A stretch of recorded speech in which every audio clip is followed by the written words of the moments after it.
अस्सलामुअलैकुम, this is physics lecture number 2। आज physics का लेक्चर 2 है और इस लेक्चर में हम पढ़ेंगे ब्रांचेस ऑफ फिज़िक्स। और गाइस ये मैं आपको बताता चलूँ कि मैंने जो ये वीडियो डिज़ाइन की है इसमें बहुत डिटेल एग्जांपल्स के साथ ब्रांचेस को शायद कोई समझाए, तो वीडियो लास्ट तक देखें। इंशाल्लाह उम्मीद है कि आपको सारी चीज़ें अच्छे से समझ आएगी और आपको मज़ा भी आएगा।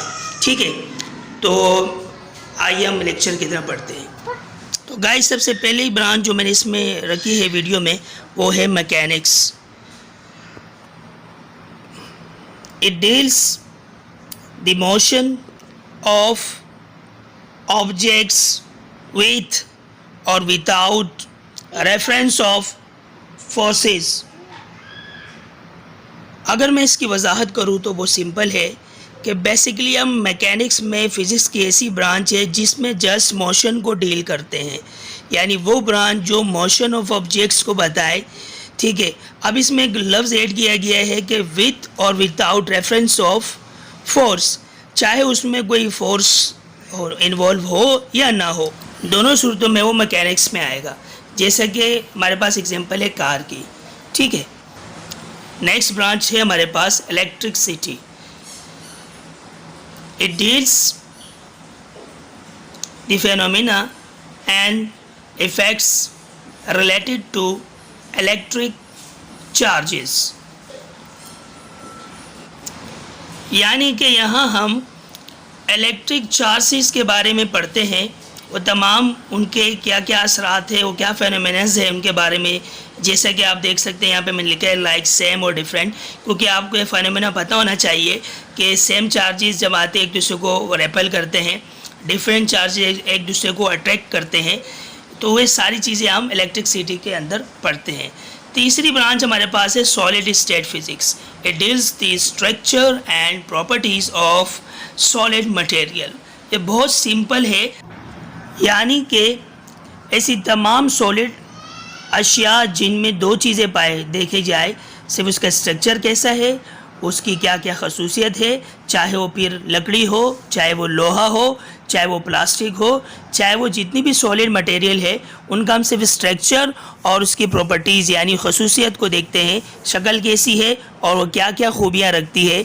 ये तमाम चीज़ें सॉलिड स्टेट फिज़िक्स में आती है। ठीक है, आगे बढ़ें तो हमारे पास अगली ब्रांच आती है एटॉमिक फ़िज़िक्स की।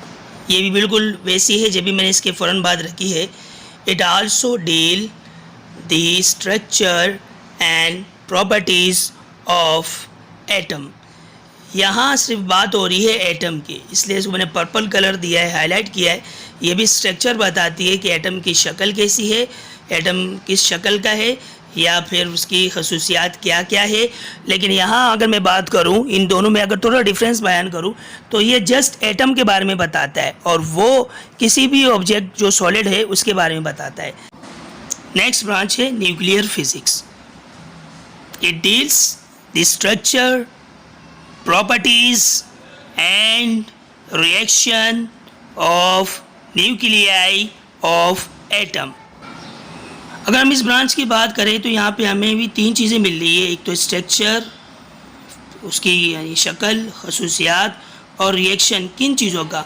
एटम के न्यूक्लियाई में जो प्रोटॉन और न्यूट्रॉन है, न्यूक्लियाई का मतलब ये है जो सेंटर है उसमें प्रोटॉन और न्यूट्रॉन जो है उनके बारे में जो स्टडी होती है, उनका रिएक्शन कैसा है, उनकी शक्ल कैसी है, उनकी क्या क्या खसूसियत है। और अगर मैं इसकी बेहतरीन मिसाल दूँ तो आपको न्यूक्लियर रिएक्शंस मिलेंगे जिसमें हम रेडियो एक्टिव एलिमेंट्स की डीके, जो फिजन्स के रिएक्शंस हैं, वो इसमें आता है। मैं थोड़ा सा यहाँ पे वजाहत करूँ, जो रेडियो एक्टिव एलिमेंट्स से आपने केमिस्ट्री में तो पढ़े होंगे, लेकिन जो हमारे पास न्यूक्लियर साइंटिस्ट है वो उनको कैसे यूज़ करते हैं, उससे कैसे एटम बम बनाया और उनमें जो प्रोसेसेस लगे, उनके स्ट्रक्चर, प्रॉपर्टीज, रिएक्शन, ये सारे न्यूक्लियर फिज़िक्स में आते हैं। ओके गाइस, नेक्स्ट ब्रांच है हमारे पास इलेक्ट्रोमैग्नेटिज्म।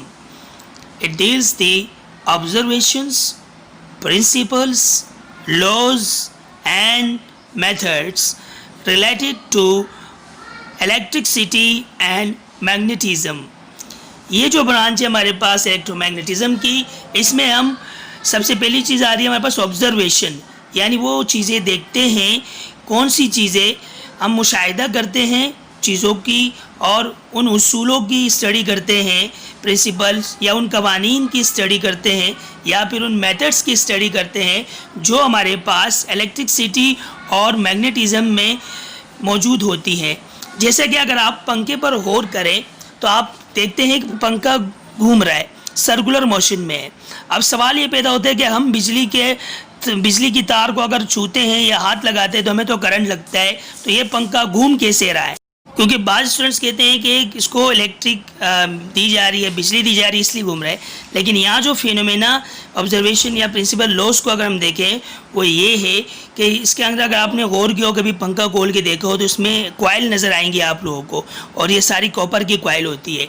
अब फिज़िक्स के लॉस ये कहते हैं कि जब किसी कॉपर कॉइल में से करंट को पास किया जाए तो उसमें मैग्नेटिक प्रॉपर्टी आती है, यानी मगनातीसी खसूसियत आती है, जिसकी वजह से वो एक दूसरे के करीब यानी एक दूसरे को पकड़ने की कोशिश करते हैं।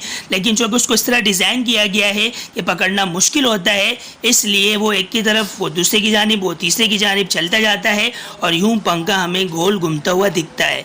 तो ये इसकी बेहतरीन मिसाल है। आप मज़ीद नेट से भी सर्च कर सकते हैं, ठीक है। नेक्स्ट ब्रांच हमारे पास है प्लाज्मा फिजिक्स।